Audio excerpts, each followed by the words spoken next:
Hello there, everyone. So basically, this is just one of my ideas in terms of what would be, for me, my perfect future Total War games. This is completely theory crafting, and it's not a leak. It's nothing like that. This is just what I would love to see. Even if just one of these games comes together, it would be perfect for me. But this is what I would expect from what I would like to see in terms of future historical Total Wars, and what I would like to provide as, let's say, as feedback for CA to continue in their quest for the perfect Total War.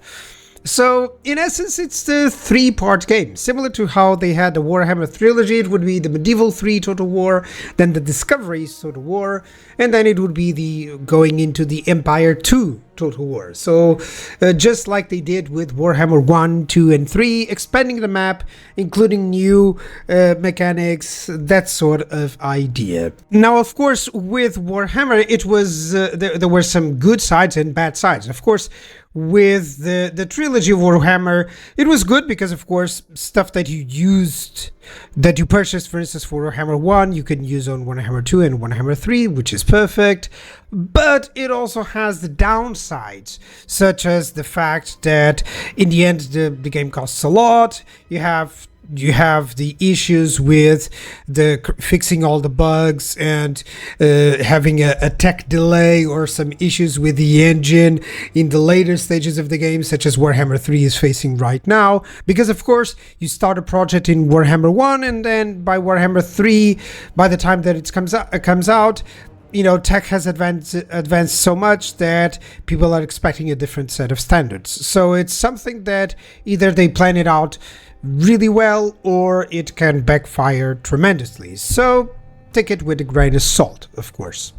It just means that it needs to be really well planned out, and that would still be impressive. I think it would still be really good to have such a prolonged style of historical game, and I think the historical people would really love to go all the way through the medieval ages right into the empire ages and have this sort of progression throughout the game.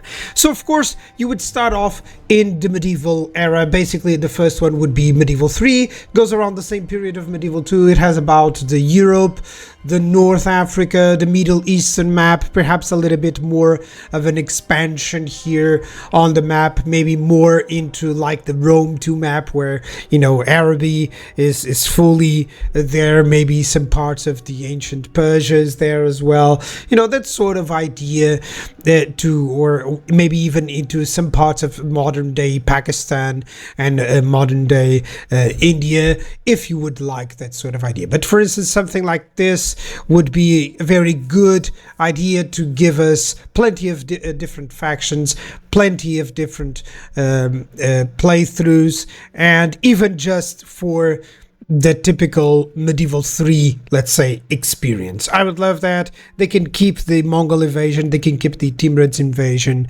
that sort of thing. And of course, every single title can be played as is, similar to how the Warhammer 1, Warhammer 2, and Warhammer 3 could be played just as is. You would just have a mode that would encompass all three. That's the sort of idea that I'm selling here. Okay, you would have maybe a mode of the Grand Campaign encompassing from medieval era, the Discoveries era, to the Empire era. So what would the key mechanics for me be? First one, multi-layered sieges, moats and ditches, revolving much more on taking out, let's say, the main capitals of the enemy. So battles are fun, but you can go around and conquer everything, and you would end up having like what? In Warhammer 3 you have like 500, 600 battles easily, and it's too much. You can maybe put it down to like 50 major battles, and it's already really good. So if they can make it so that your massive strength is put into a massive well-placed siege to force the enemy into submission, vassalization, surrender into good ransom, etc., it can maybe be made into a mechanic away from what we consider the traditional battles by itself. So instead of a siege being just a form of battle, maybe making it into a decision-making process of, well, do I want to keep drawing this war into battles, or do I want to end it with a massive siege battle? One thing that you'll note here on is that no matter how big the city is, it never has a moat and a ditch. It never has, additional defenses. As my good friend Roel, the historian, would say, where's your ditch? You gotta have a ditch. And it's not like even the ancient Romans would know, because they did have Adelesia. It was a famous battle, a siege battle, because they did dig ditches, many ditches. They had a siege wall, and then a ditch, and then another ditch, and then, the descriptions alone of that siege battle should be enough for us to have a much better battle here, even in Medieval 2. So please, in Medieval 3, although I really enjoyed the siege battles here, they still could have so much more improvement. And whether you say, oh, but they cannot be, maybe they aren't fun if you have to go in and fill out the ditch. Well, there are examples of older games where it was kind of fun to have to do that. I remember a very old game, yes, I'm old, called Lords of the Realm 2, where it had that. Let me show you a small image of it. This is a very old Sierra game, but it had ditches and moats, and you had to fill out the moats. Sometimes you could see the peasants there. They are using their forks they were very good actually at using the forks to fill out the moats, and only then you could bring the siege equipment to shatter the enemy gates. So perhaps that could be something that would be incorporated into a grand overall siege battle idea, even more of a mechanic idea, instead of just siege being just another battle, but there happens to be some walls there. Make it an extreme overhaul where it is just like they did with the survival battles in Warhammer 3. Make it a specific mechanic that has enormous rewards in the end. Because for me, the main problem with sieges is not just the mechanics of it, is the rewards in the end. It ends up being just yet another battle. So a key mechanic number 2 is in between the feudalism and the monarchy idea. So you'll need to keep a tighter view on your own conquests as your empire can crumble from within, and that comes with diplomatic marriages, missions to gain support, to be popular with the clergy, the people, nobility, etc. So what we had previously in Medieval 2 is a lot of those things, but kind of in a minor way. So like with princesses, you had the family tree, that's all good. You had the clergy, you had the College of Cardinals, but it doesn't seem like there was too much to do with those things. Like, of course, you could get... what I mean is, you could just kind of overrule and ignore all of this and just go on a warpath, and it would be just the most easiest way to rule. Okay, so there should be some way of kind of dominating through diplomacy as well. And yes, it's total war, but there should be a penalty for you not following, let's say, the rules of the monarchy and the feudalism at that point, or maybe to benefit even further for your conquests by doing so, by having some marriages, such as this one. A perfect way to have a marriage, they're perfect for each other. Of course, you can have these sort of marriages as well, where, Lancelot may betray you, and by goodness, please don't have these sorts of marriages, if you know what I'm talking about. But that's the idea. There's so much to have, and there's so much to do. There were some other titles that tried to do a little bit more, such as Attila, for example. But dare I say, there wasn't a lot of fun. So there's a lot of settlement details here that engage and incorporate those ideas for a little bit more details into the feudalism and the monarchy and keeping an eye on your barons and everything, but really, and your family tree, but really it wasn't that much. Like, it ended up sometimes being more of a nonsense than something that was really fun to do. It was more like, oh, I gotta pay attention to this. I gotta make sure that these guys don't betray me. And yes, some people would say, oh no, you gotta make sure this, and then you'll gain some better stuff. But often what you would gain would not be as good as not letting it go just terribly. So you gotta be, there has to be a way to make a mechanic that is fulfilling and that gives you a little bit more than just this, just giving offices and, having a family tree and such, perhaps giving some missions, those weddings and stuff, having a real court, that sort of idea. It has to be a better mechanic than what we already had in the past. It's not like I have the answers, by the way, guys. What I mean is, it's not like it worked well before either. So for the third key mechanic that I would like is for the elite troops to naturally disband. So those that helped you fight, eventually they want to go home. Letting your veterans retire will give you much needed support. Maybe they will get titles, or they'll become your drillers, your trainers, while keeping you with the necessity of recruiting and training units even at later stages. Maybe they will be the ones giving you barracks, giving you better training facilities, that sort of idea, and will give you a little bit more of how to say, instead of you just having this building structure where you get better buildings overall, maybe you would need to get a unit to a certain level so that you can then get a better building, because you achieved that, because you have a better unit now that they can go back and train better ones so that they can serve in your armies. That's sort of how can I say, exponential development of your armed forces. And this is something that historically happened, like Alexander the Great only stopped, his army only stopped because they wanted to go home. So this sort of idea, I really would like to see it happen, and it would solve this problem of only having elite armies in the end. So at one point you would have to somehow disband them, or there will have to be some sort of negotiation with them to continue having them work for you. And finally, we'll have religion, not just Catholic, Orthodox, Muslim, but you gotta enhance it to be a part of ensuring support for wars, conquest, diplomacy, and public order.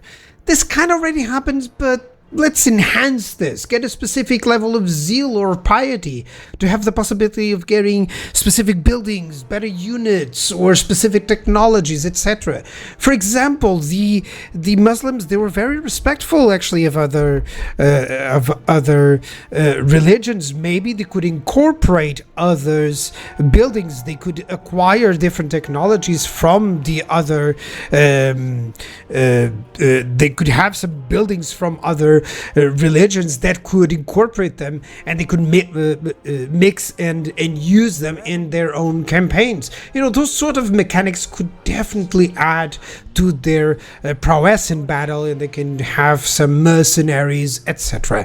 Maybe that could then progress into the Janissaries used by the Turks, which were in essence captured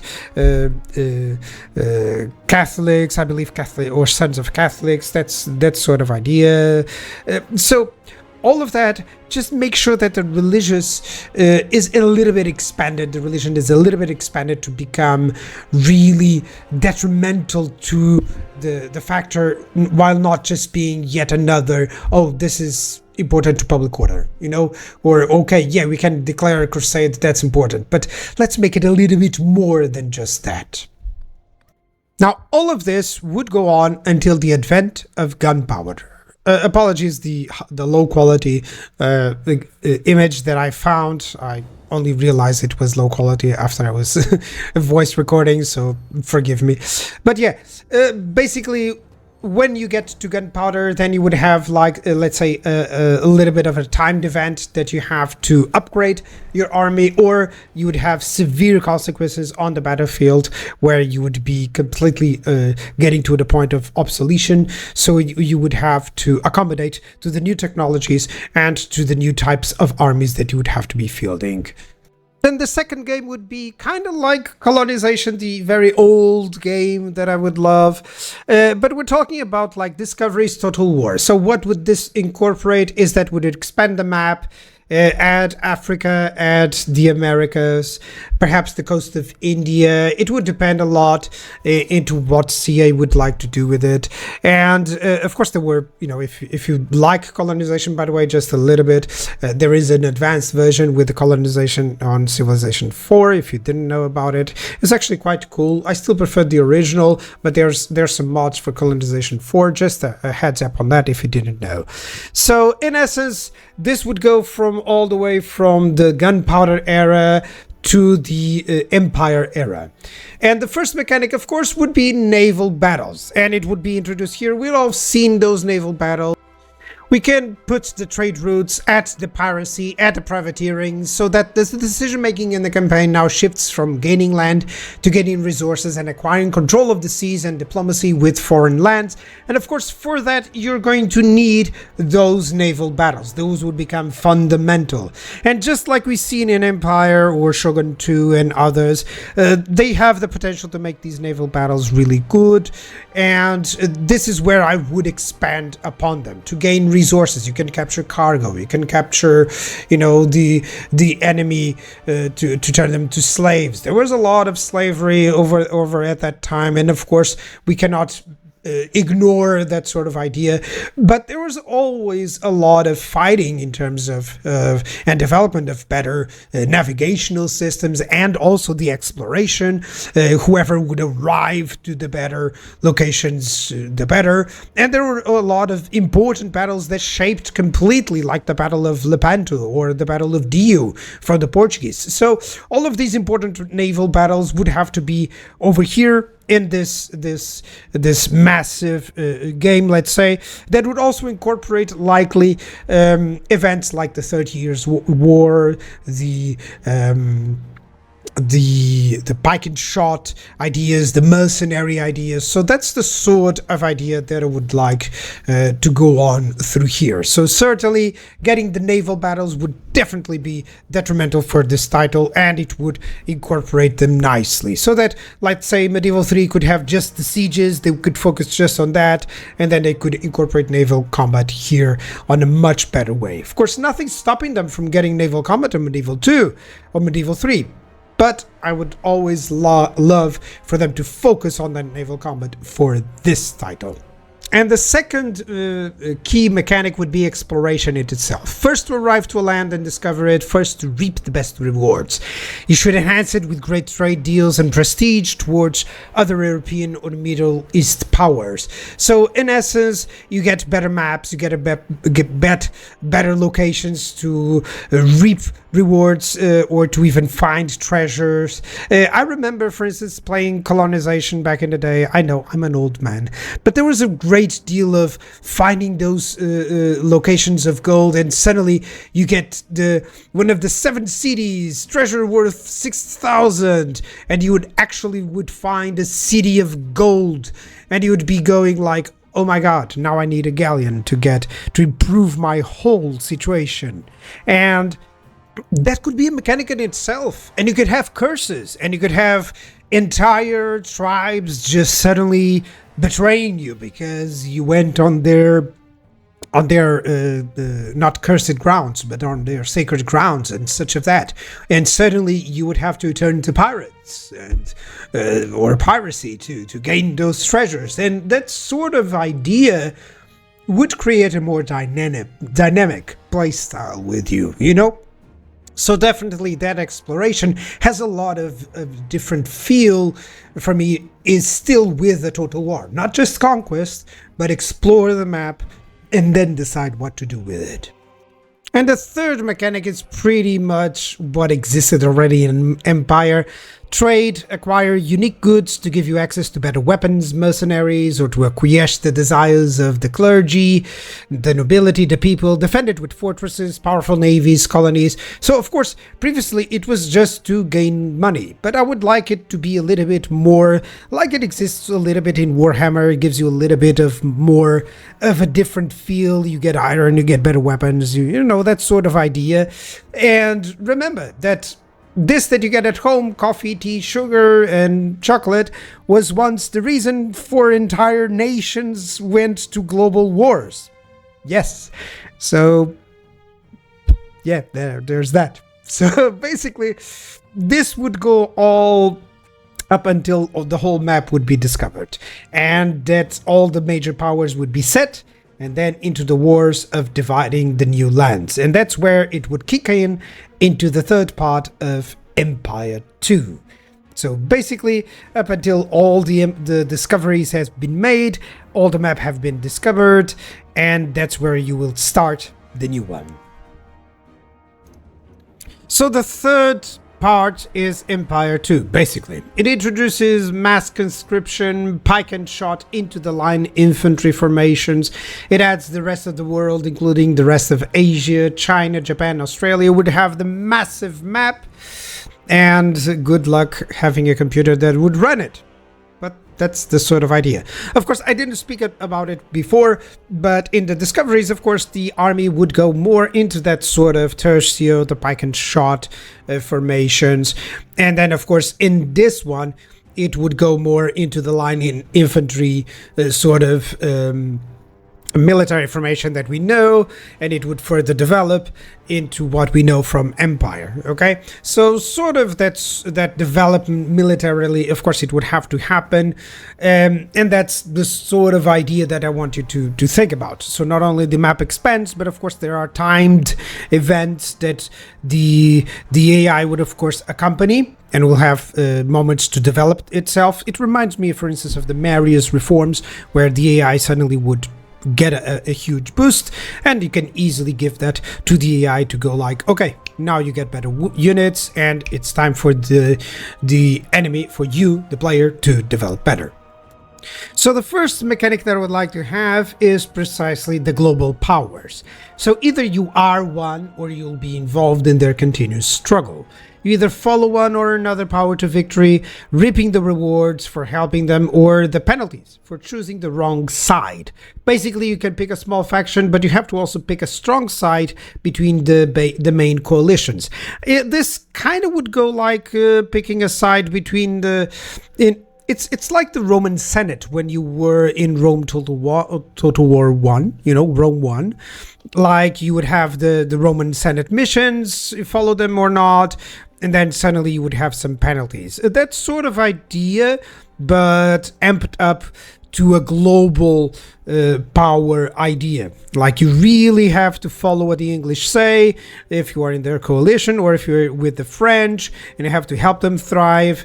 And if they are suddenly getting really low, you kind of want to maintain the balance so that you can continue to your victory objectives. You know, that sort of idea feels like it would be a nice development for Empire. So the second key mechanic is monarchies, absolute monarchies, liberalism, and revolutions.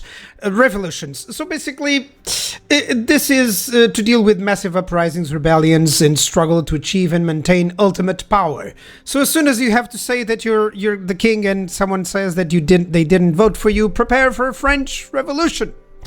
Well, of course, that's sort of the idea that you're going to have to do. You have to struggle with maintaining ultimate power. And then you'll have different forms of government. This already existed in Empire, but of course, it's good to have it back and to have it enhanced further. The American Revolution was there as well. The desires of independence for different colonies should be there as well.